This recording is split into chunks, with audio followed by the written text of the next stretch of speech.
Welcome back to Season 3 World Championships, ladies and gentlemen. Up next, it's going to be mancloud and Vulcun heading back to the Rift to take on Mineski. But right now, I'm very happy to be joined by Fnatic's Yellow Star. First off, congratulations for some fantastic results today. Let's talk about the game you just had against Ozone. Starting off, picks and bans. Obviously, you had one taken away from you, but that first pick, Zed, do you feel that completely threw off Ozone? Because it seemed to be all along you had that plan for Cassidy in the last pick. Yeah. So actually, Zed was banned or picked in any game. Yeah. And they didn't really expect us to play since we really don't use it. And we were like, yeah, actually, we can play it. So why not just surprise them and take it from their comfort zone? And yeah, I think it can surprise them about that. So you locked up a couple of kills in that top lane, obviously, alongside you with Pushu. Against Dade, do you feel he just wasn't expecting the damage output that came from Pushu? Because you managed to land those grasping roots every time. I think that we actually waited quite a bit in the brush. He didn't expect us to wait that long. So he was saying, like, yeah, maybe they just back, so I'm going to face check that. But actually, we're just waiting because we know that he was coming back and just trap him again and again, and it worked.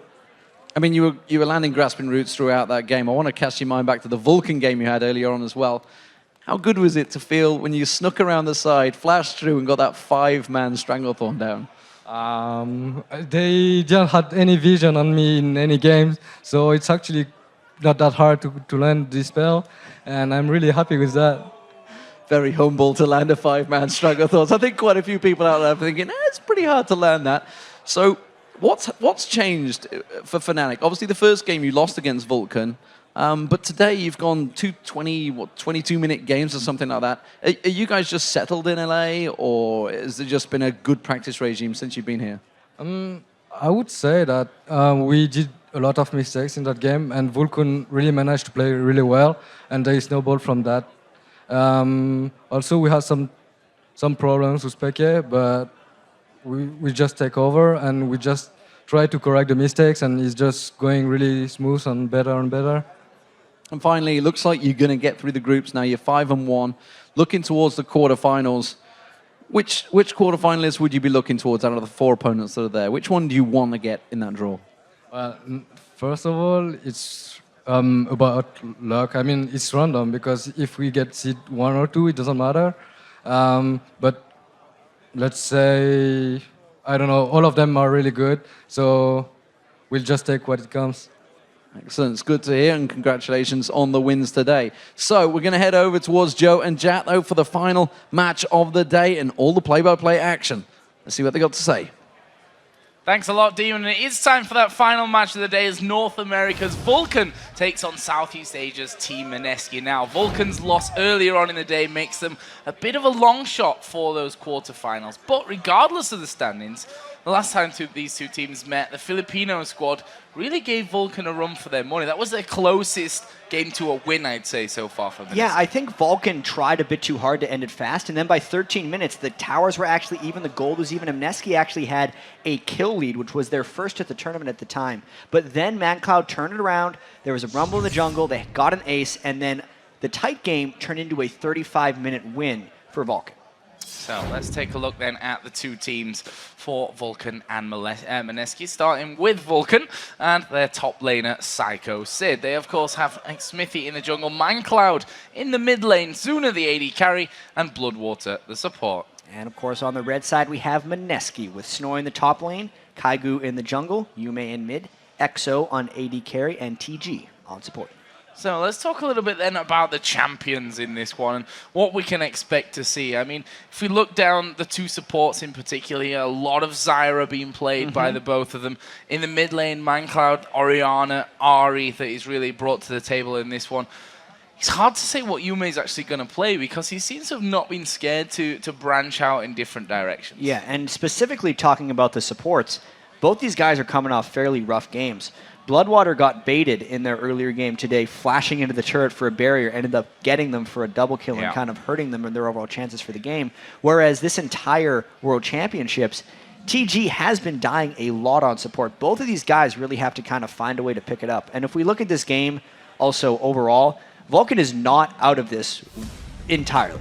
They with the win, will be tied with Ozone at 3-3, and they would still have a chance to beat Gambit and kind of get back into a tie for that spot. So Vulcun, the reason they weren't too down about that last loss is based on the result with Ozone, they're like, oh, we can still kind of control their own destiny. Whereas Mineski, even though they are mathematically eliminated, their entire mindset when we had that interview with Kaigu is learning experience, and if they can pick up a win, it's going to mean the world for them, right? They're not getting phased by the losses, and they're just looking to play spoiler. Teams definitely have to be careful of Mineski here because they've shown moments of very, very strong play, which, you know, if they really hit their stride, I guess we can say, then one of these teams that are really fighting for those spots might have some trouble. Let's move into the bans here because they're coming pretty quickly. Nocturne banned out here against Kaigo in the jungle. We've already seen in their first and their last encounter against Vulcun, he played that Thresh, and Zed taken out. Other side, everything aimed at mancloud, Ahri, Orianna, and Karthus. And one thing we do know absolutely about Vulcun is if Shen is available for the first pick,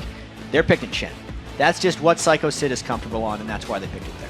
Well, that leaves Elise and Corki for the taking here for Mineski, and they've wasted no time in getting those two locked in. No, not at all. I mean, Corki is an extremely strong pick. It should give EXO a lot of power on it. Corki's win rate in this tournament isn't necessarily that high, but that's actually something that happens a lot when we have champions that are universally considered to be strong, is everyone jumps for them so hard that oftentimes you'll have the team that is overmatched picking Corki anyway, and then it'll affect the tournament win rate that he ends up with. Well, let's see what Vulcun opt for here. Obviously, mancloud being hit the hardest. I say hit the hardest, probably the only one that's been hit from those three bans. But a Vi here going to be possibly selected by Vulcun. Wouldn't surprise me. We've already seen Smithy play that in 3 out of the 5 games that they've had so far. Yeah, the Galio would surprise me. Yes. That's why we're not going to see the Galio. But the Vi, this is, in my opinion, this is a game for Vulcun to try and get back on track. They know they have to run the table, and they need to get good habits back in this game. The first time they played Mineski, I feel like they actually set themselves into a few bad habits, trying to win too quickly. If they can play controlled and effectively treat Mineski like they were playing Gambit right now, and just almost run this as a scrim for that game in a pressured environment, because Vulcun, the reason they're losing is because they've been making so many mistakes. Easy to say, oh, you lose because you make mistakes, but specifically with Vulcun, they have been making some fairly glaring mistakes in these games, and they need to clean up their play in this match. Well, we did see Zyra locked in as well from that one. Bloodwater only died twice in 3 games, but we can move on from that one because the other picks all coming out as well here. Ash and Twisted Fate there were added in for Vulcun. On the other side, they picked up Lee Sin and Sona. Yeah, so Mineski is going with a very generalist composition right now. They have a high amount of mobility, and this mid lane pick will be very telling on what Yume thinks he can play against Twisted Fate as far as an assassination potential goes. Oftentimes, Yume goes with sustained damage dealers in games. It would potentially combo well with Corki, but really this comp is all about what Vulcun has. Double global with an Ashe, making it effectively a triple global, and they're just going to be trying to execute cleanly. That's exactly what that composition demands, and that's what they're going to be practicing. What are Mineski going to go for? There's a Victor there, but it would surprise me. And it would be a little bit too surprising. Yeah. There we go. Sustained damage, Rise. That's what Yume has played plenty of in the qualification process, and also I think he's played it already in the World Championship. Yeah, played it twice in the games against Ozone, and in their last game against Vulcun as well. Yeah, so a lot of Rise for him. Against Twisted Fate, it's going to be very scary, specifically because they're comboing it with Vi. Early on in the game, even level 5, before Vi gets her real gank threat with her Assault and Battery, because Twisted Fate can lock up with the gold card, it means the Vault Breaker is a guaranteed land. And as far as single skills go in the game that have 1 packet of damage, Vi's Vault Breaker is the most in the game. At max rank, it does 340 damage plus an aggressive AD ratio. If you can guarantee landing it, usually kills the other person. Usually going to be a dead man. It's going to be dangerous times for Mineski, who, let's not forget, they're still looking for their first victory here of the World Championship. So let's have a look how you guys at home voted for this one. And probably comes as no surprise when we look at lolesports.com that 85% of you chose Vulcun, and everyone on the analyst desk picked Vulcun as well. Yeah, and no real surprise coming into this game. Mineski has been the huge underdog since the start of this, but once again, it is really about them trying to play spoiler. I think this game will really show us a lot about how well Mineski can fight back against a team that actually just has more tools right now. So if Mineski could somehow almost strategically position themselves in the right spots, Vulcun wouldn't be able to use all their like overall global pressure and Ahri to force the right fights. It's a very tall task for Mineski right now, because we have seen throughout the World Championships that they're overmatched by the teams in this group, and the comp that Vulcun has picked allows for a lot of outplaying that Vulcan's going to try to do. Well, let's get into game then and see if Mineski can pick up their first win of the World Championships, or whether Vulcun can get back in the right direction, I think we can say here in Group B. So, let's go through this one then and have a look how it's all going to go down. Level 1 certainly very, very dangerous for Mineski, with the likes of the Taunt, the Gold card, and those Grasping Roots coming out on Vulcan's side. Absolutely, and they would only really be able to fight back with a Rune Prison from Yume's Rise. You very rarely see an Elise skill a Cocoon first in the game. As you can see, he's already skilled up his Volatile Spiderling right there, so no potential stun coming up from Kaigu, and immediately, yeah, Vulcan's going to invade this, because once again, they're practicing their execution and really trying to make their play more crisp.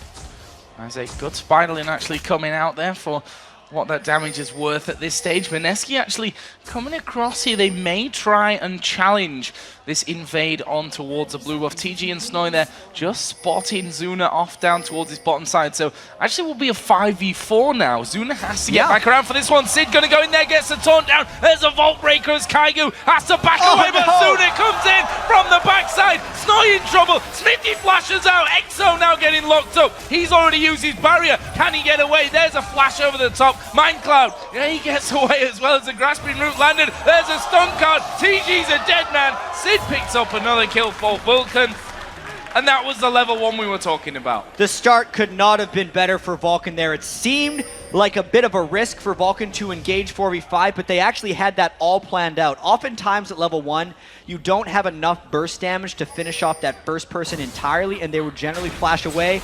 Oh, if that root would have landed, Kaigu would have been also a dead. Well, I'm not sure that he'll escape this one as the slow comes down. He's very, very low, but Vulcun not risking it there. They decide to let him back away, which is actually not a bad thing here, because Kaigu, with that low of a HP, is going to need so much help here over by his red side anyway. I think they can actually give it to him, though, because they've actually pulled both solo laners away, and Exo and TG continue to harass this. It's going to, at the very least, use Xsmithy's Smite. Crazy, crazy stuff here at level 1. Xsmithy does pick that one up. Kaigu did get the red over by the other side, and we saw out the game here for Mineski. Unfortunately, they're already 1,100 gold behind in this game. Not the start they had dreamed of right here. If they're trying to pick up their win at Worlds, this is not the way to do so. They knew that Vulcun had so many level 1 tools to work with, and they just kind of walked right into it. That's a lot of inexperience coming in here from Mineski.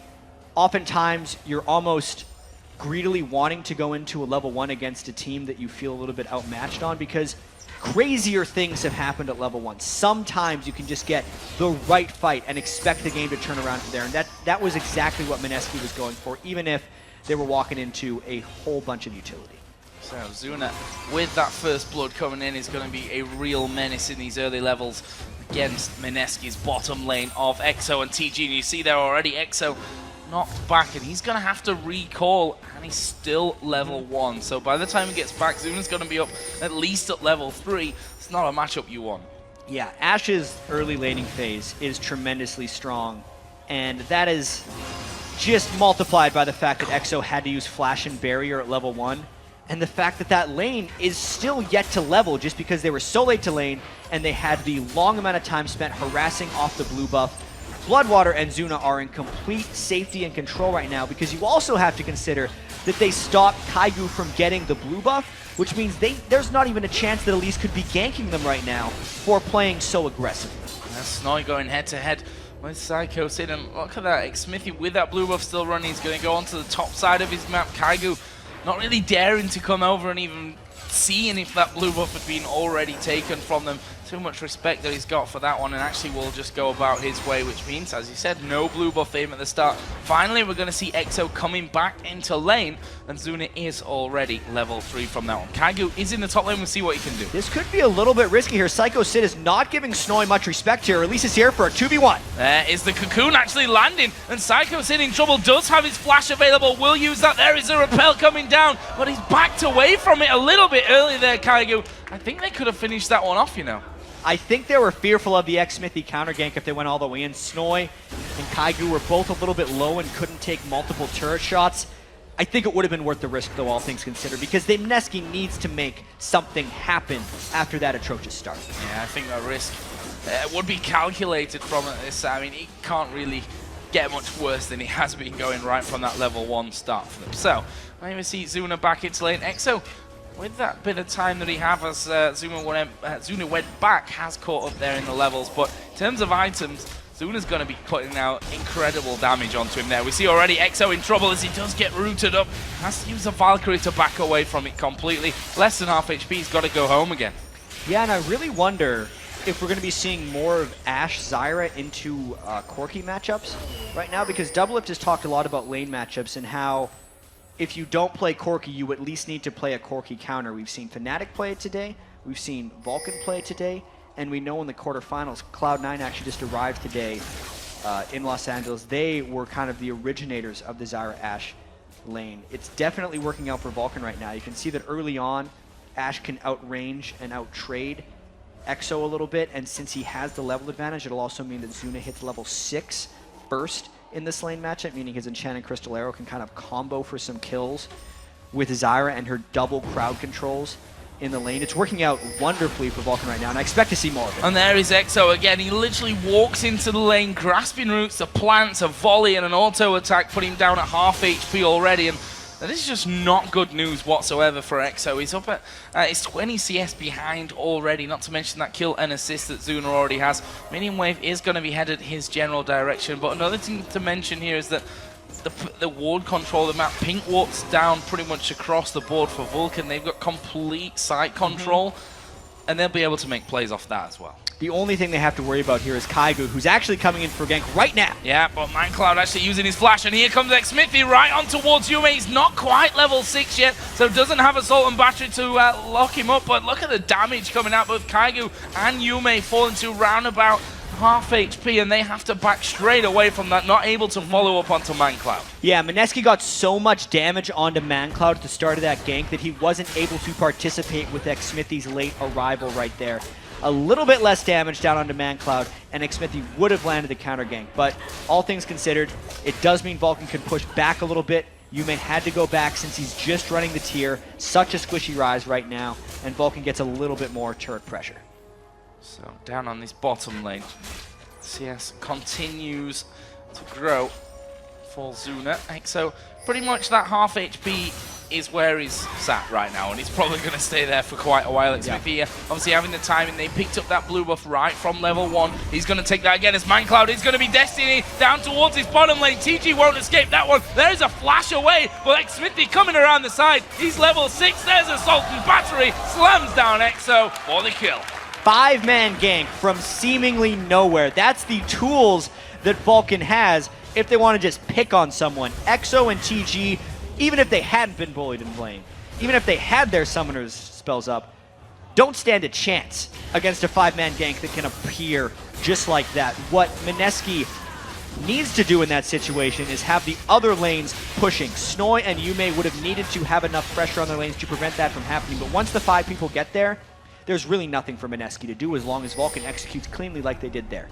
Mineski actually coming down towards Dragon there, forcing Vulcun away. They'd started it after they had that 5-man pressure down at the bottom. Twisted Fate and Shen had already gone back, and they decided it's probably not worth it at this point of the game. I mean, their gold lead, we're not even 10 minutes into this one. It's already an incredible lead for them from the CS advantage they have in that mid lane, in the bottom lane, plus those 4 kills on the turret as well. Exactly. I'm expecting a very controlled game here for Vulcun, only because sloppy play and mistakes have been what's pained them in this group to get them 3 losses thus far. Oh, there's mancloud going low. The arrow actually coming through, but mancloud, will he get taken down? No, he won't. Flash from Zuna. They've got the slow. Kaigu now in all kinds of trouble. He tries to dive away onto the minions. Great cocoon, and they can't follow through. Kaigu survives, but his teammate not so lucky, and this is going to be the second turret of the game for Vulcun. I still got to credit Kaigu a little bit for being able to jump to that minion with his little tiny spider bite to just get the inch he needed to avoid himself from getting for Smithy. But if he sticks around too long, another cocoon Assault and Battery is up. I don't think Smithy can get in range. Now, he's actually backed away from that, but in this bottom lane, Exo in all kinds of trouble here, going to get slowed down. There's the hook shot coming out for the Vision. He uses a Valkyrie, and that will just be about enough to get him away. Ooh. 5 kills for 0 still, and X-Smithy everywhere right now on the map. There is the Assault and Battery. Snoy going to be struggling to get away from this one. Will actually get through on towards his minions, but Psycho Sid is chasing him down. Is he going to get there? 4 seconds until the taunt comes up. There's a Vorpal Blade, and Snoy just about lives. With the rank 1 safeguard, the teeny little shield that he was able to get out because he pathed towards the brush, which delayed the visibility that Psycho Sid would gain on him. Even with all that, this gold lead is getting completely out of hand, Joe. It's 5 kills to 0, 3 turrets to 0. It's a 6,000 gold lead at 11 minutes. That's nearly insurmountable already. Very, yeah, insurmountable, I think, is the perfect word from that one. And Mineski, this is the time to make some risky plays. I mean, they literally have nothing to lose in this game right now. They are so far behind things that they should just go for it. They should just be making plays. Kaigo right now is pressuring Psycho Sid in this top lane. Is he going to be able to lock down a Shen? No, there is a Cocoon. And the Shadow Dash will get him out to safety. No danger there for Psycho Sid. Yeah, there have been a few times in this game where Mineski could have probably sacrificed themselves for a kill.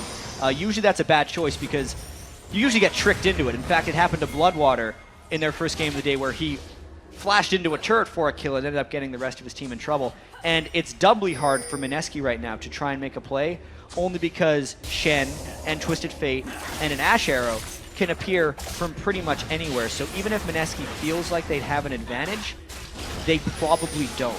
This could actually be a flawless victory for Vulcun, meaning no deaths if they continue to play the way they're playing right now. Well, not anymore because you just jinxed them, Jack. Yeah. Commentator's curse coming in from that one. But they've taken a dragon, and that gold lead just getting bigger. 7,000 gold is now the total that they have from that one. Absolutely hammering Mineski at this point of things. We see 3 kills for Zuna.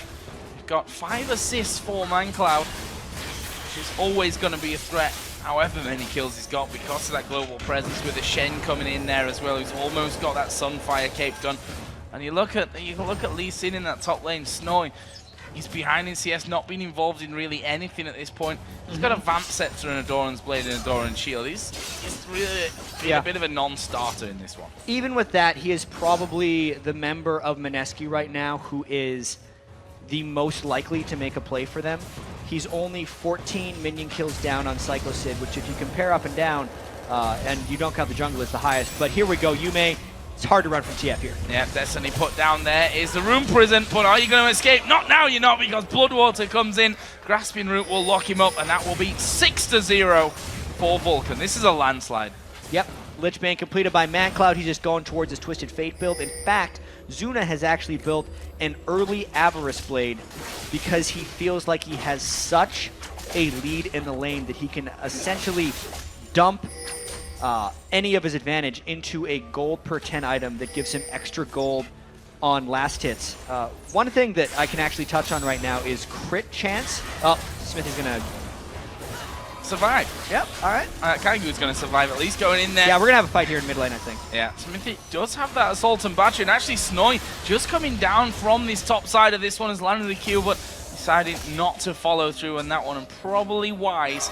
There's a lot still available here. Psycho Sid does have that Stand United, and the Ash Arrow can come across the map. Here is the red buff challenge, and they should be able to take that Bloodwater. Actually being caught out here. This could be the first kill of the game for Mineski. Strangle Thorns go down. Here comes Stand United though. Will Bloodwater be able to get to safety? There's the arrow coming through. They turn it around. TG going very, very low. He will have to flash, but he won't get away from the damage of Psycho Sid. And there is the Assault and Battery down on towards Exo. Kaigo has managed to pick up a kill there at the back. Exo did die, and now Kaigo is running for his life against Zuna and Psycho Sid. He's not going to escape that one. It leaves it at 10-1 to Vulcun. Kaigo did get the kill there, and it's got to be at least a small victory here from Mineski. Vulcan's going to push down the rest of these outer turrets. It's already 3-0, and like you said, Joe, it is an absolute landslide right here. Vulcan mostly unopposed, only 15 minutes in.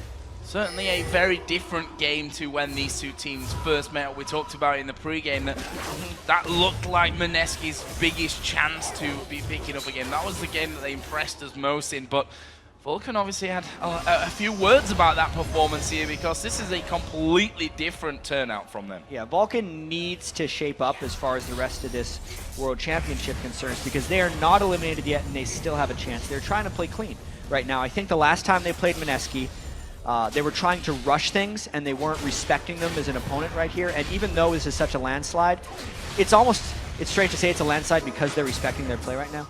Vulcun is trying to play very coordinated. You can tell they're definitely, to use an old term from League of Legends, they're tryharding right now to make sure that they don't make mistakes against Mineski, even if they know that Mineski is overmatched. And this is bad news for you, mate. There is a stun card coming down. Psycho Sid will taunt in towards the brush. And there is a kill picked up. mancloud gets that one for his second of the game. Got that Lich Bane plus a needlessly large rod in there. Mineski actually grouping up here in the mid lane. And even though that was a 4 versus 3, they know that they just can't get past the Zyra, Ashe, and Vi combo on a turret. No, one of the great things about the Zyra Ashe composition, it is more utility from the bottom lane than any other combination. So it allows the rest of your team to build as much freedom as they want. If Vulcun would have went for straight up damage in their 2 solo lanes, they'd have a very Cloud9-esque composition where they could just mob and team fights. But also, if they go for a lot of crowd control into their other 2 solo lanes, they just get these amazing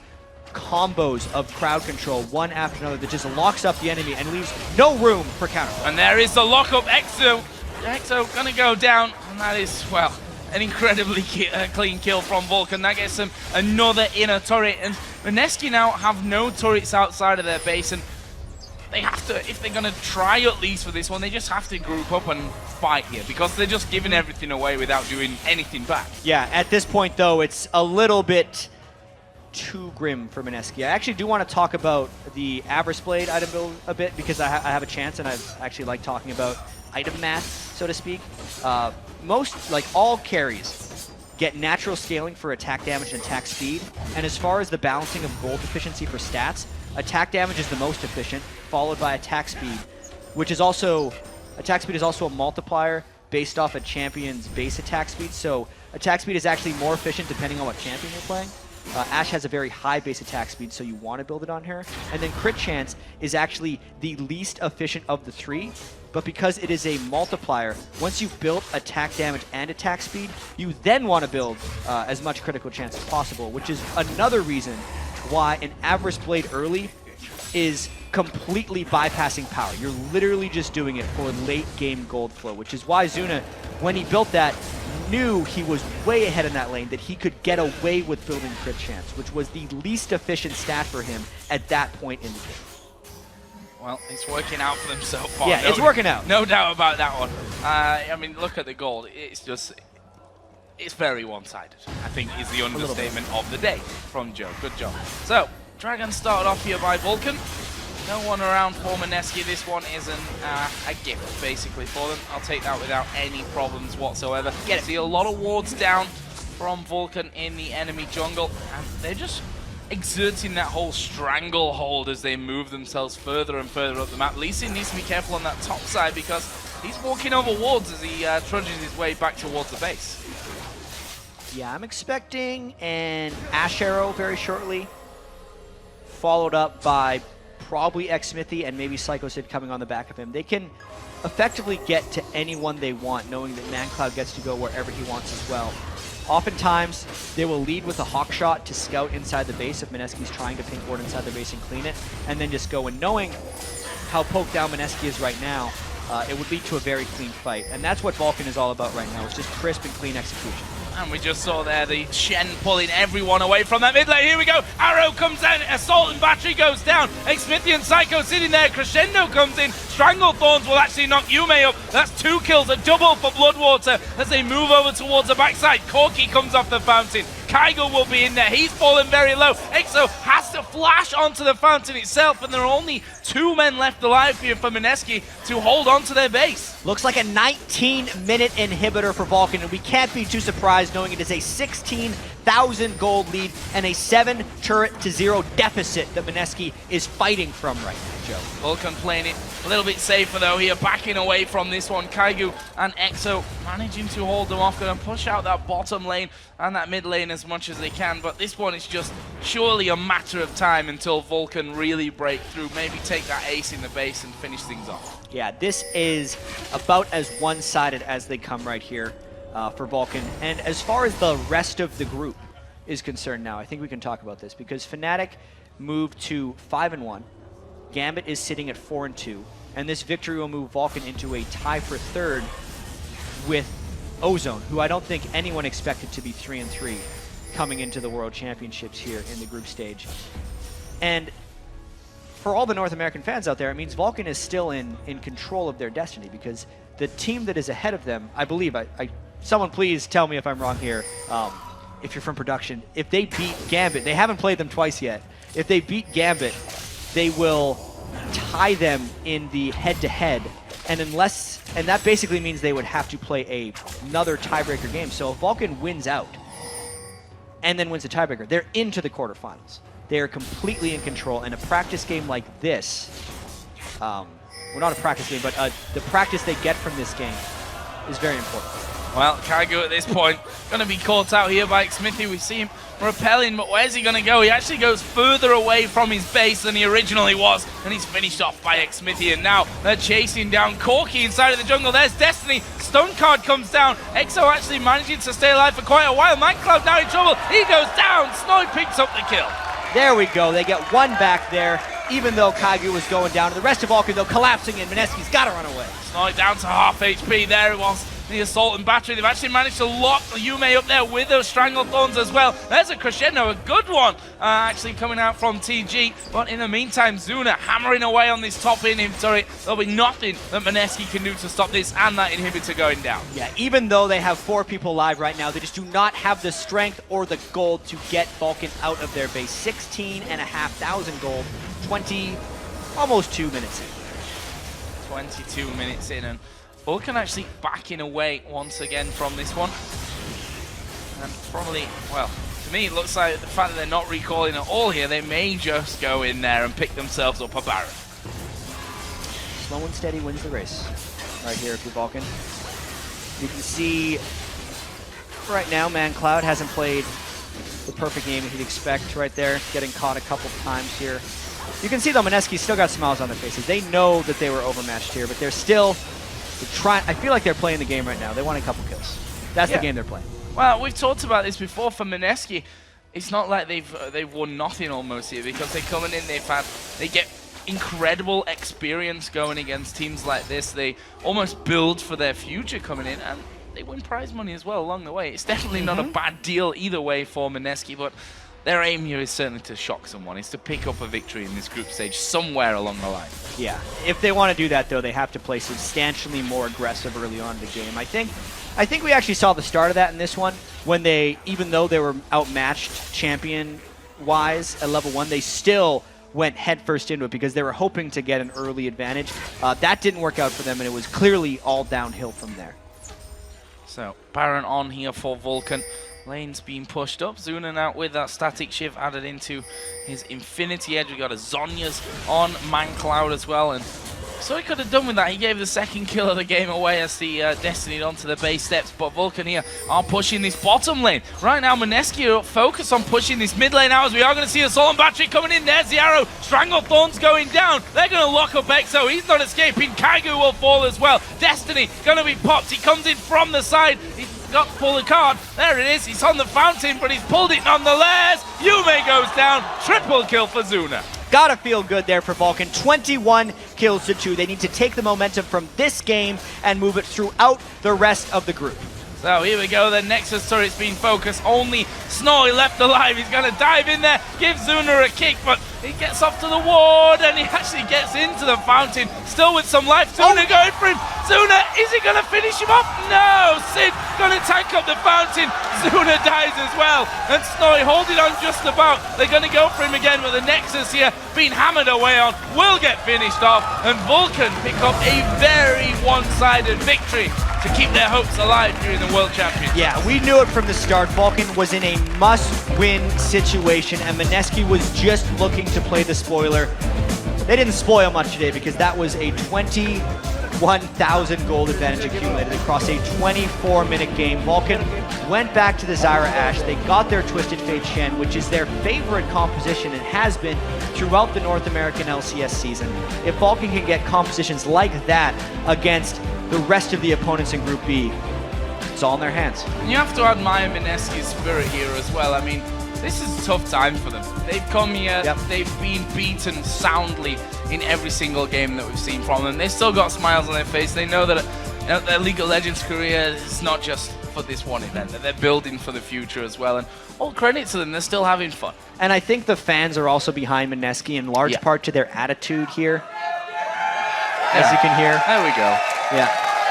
And it's a tough situation for them, but they're handling it like they can, right? They're just being positive, trying to get a couple kills here and there. And if they pulled off a spoiler, everyone would remember it. Well, and that's the thing, because in this group where it is so very, very tight right now, where we have 4 teams and none of them are 100% safe in the positions that they're right now signed, it means that if Mineski do come out in the next game and come with something absolutely insane that I'm not going to say never seen before, but certainly that we weren't ready for, and more specifically their opponents aren't ready for, if they can pull off that one upset, it might knock out one of the big favorites in this group, which is something to hope for, I guess, if you're a Mineski fan. Yeah, because, I mean, we look at this group now, and it seems like Fnatic, they need one more win, and they're in. That's what they need to clinch. The rest of it is so up in the air. I don't think anyone, I know that no one on the analyst desk predicted Ozone to not make it through. That's an extremely real possibility right now. If Gambit wins out, Gambit's in, right? Fnatic wins one more game, they're in. There's some dangerous times coming up for these guys because they're 75% through the group stage right now, and that's it for them if they don't make it through the group stage. Their season's over. Yeah, season would be over for the teams that don't finish in those top 2 spots. That's how cutthroat it is here. But for us, we're going to send it over to Riv and the guys at the desk for a breakdown of Vulcun versus Mineski. Thank you very much, Joe. And indeed, Vulcun coming out very strong, a dominating win for them. The momentum for Vulcun always a thing coming up from the backside. But like they said, Mineski really in this one to play for experience now. They've understood it. We've heard from them in interviews as well that they're kind of here now knowing there was so much strength, but they're taking so much from it. Well, if you look at that game, too, they had a lot of comfort picks for Vulcun right there, and they crafted pretty much a pure all-in pick composition, double globals. I mean, very strong, very strong. Indeed. Yeah, they played Vulcun style. They came in, shoring up their issues. As Jat said during the game, it was sort of a practice game. It's them saying, okay, let's actually get a mid-game where we close it out, we make the right plays, we keep the control going. There were good wards down, and they just played Vulcun style, and they closed it out. Now, Freak, let's talk a little bit about what can happen for these brackets now. Okay, so there's a lot going on. Basically, we know that Mineski are actually guaranteed last place. They can't pick up enough wins to beat anyone else. But you've got Fnatic at the top, and then one game behind them is Gambit. Now, if Fnatic just win one game, as Jat said, Fnatic are going to the quarterfinals. They're guaranteed a spot. Now, Gambit is only one game above Vulcun, only one game above Ozone. If either Vulcun or Ozone 2-0, there's a very likely chance. I don't remember the exact heads-up matches. Does Vulcun play Ozone? Vulcun play, yes. So they come both 2-0. Right. Yeah. So either of those at 2-0, though, I believe would then take a win over and put themselves in a really good situation to make it to the playoffs. As Jat said, any of the teams that win out are in control of their destiny, can make themselves to the playoffs. Go ahead, Ron. It just seems increasingly likely that we're going to have some sort of tiebreaker for that second spot right now, but we'll have to see how the games play out. Wouldn't be too far off with the European team. There has to be at least one tiebreaker at one point. 4 days coming into this, guys, what's on the team's minds? If anything you were to be going through your heads, if you're on top, if you're in the middle, what kind of stuff needs to be done? Or you just play it the way it comes? If you're playing Fnatic, you'll be happy. I mean, the only mistake you've made was purely drop phase and then level 1. If you're Gambit, I don't think you'll be too upset either. Ozone is slowly improving, but the roller coaster. I don't think they have time enough to improve. Should they get past group stages, maybe as Monty said, like their strength comes from preparing for teams well in advance in an entire week. But then why didn't they do that now? Well, honestly, I think that Ozone is far too inconsistent. Even if they do make it out of the groups, I don't see them surviving the quarterfinals unless they get a really good draw. Double Lift, final thoughts? Yeah, and it just depends on what kind of team you are. I feel like if you're Ozone or Vulcan, who is the kind of team to consume and adapt to whatever teams they play against, and in Vulcan's especially case, kind of imitate or pick up new stuff based on what they see. Whatever goes through your head just depends on what kind of team you are. If you're if you're Gambit or Fnatic, your primary thing should be, how can we keep ourselves consistent? Because they've been very, very consistent. All right, well, guys, thank you very much. Now that you've heard our thoughts on the game, we're going to go ahead and send it over to Kobe, who's hanging out at the Telestrator for a colorful look at one of the key plays in today's Group B games in Day 5. All right, thanks, Rib. My clip here today is going to be from the Fnatic and Ozone game that was just before this one. And this is the team fight that they were talking about in the jungle, where Fnatic really are able to get a nice foothold in this game. First of all, Fnatic went with this very assassin-heavy composition, so they want to start a fight in the jungle where they have walls to jump over so they can make use of these high-mobility assassins. And right now, Ozone are thinking, oh, look, we've got an Oracle's support deep in our jungle. This is perfect. This is kill him, kill him. This is bait, though. This is 100% bait here from Fnatic. Ozone are going to use everything they have trying to take out Yellowstar, but because their composition is so CC heavy and they haven't built up to damage yet, only this Trinity Force here on Ezreal, which arrives late to the fight, is their main source of damage. So let's roll through 50% speed, and we can see the Cocoon stacks with the Fear right here. So they use their two very high single target CCs on the support, and they stack them, giving Pushu enough time to come down, burst out Mata, and then we see, pause here, Pushu has rushed Mercury Treads after his Trinity Force. Genius idea, because he's going up against this team with so much CC. Mercury Tread's going to get him out of this Ice Tomb in time to flash away and then get back in. This is the flash out and then re-engage style that Krepo was talking about Peke plays by. We've already seen two other members of Fnatic use this as well. We'll continue the clip here. 50% speed. He flashes out, able to get down damage. And at this point, Ozone are running from their own jungle. And now Fnatic's high mobility assassins shine. In comes Soaz from the back. They've used everything that they had in the initial support, and they didn't even kill him for another 15 seconds. Easily cleaned up there by Fnatic. And from this point on, they really had a gigantic goal lead that they were able to push into the win. So with that, we are going to send it back over to the analyst desk. Thank you very much, Kobe. And with only 5 games remaining in Group B, let's check out where the teams stand. Fnatic is sitting in first with a 5-1 record up top, just ahead of Gambit in second, in a tie for third place. Yeah, it's Ozone and Vulcan with 3 wins and 3 losses apiece, and then it's Mineski hanging out in last. So, gentlemen, we've got 4 days of Worlds in our rearview mirror. Let's reflect on how the 4 of you have been doing versus the viewers in picking the winners. The winners are still in the lead. Go figure. With an impressive 20 correct picks, but the casters aren't far behind. You guys with 19 now in third place. It's Monty, who is 18-7. Double Lift is in fourth with 17-8. And Krepo is in fifth at 16-9. But you had somewhat of a streak today. I'd like to point out that it's been a good day for Europe. European teams doing well. Krepo's on a streak. Double Lift, I'm coming for you. I'm so sad right now, dude. I'm so sad. Yeah, I don't think I'll catch up to the viewers, but I like giving the viewers the experience of being the better analyst. Aw, you're so nice. I know, right?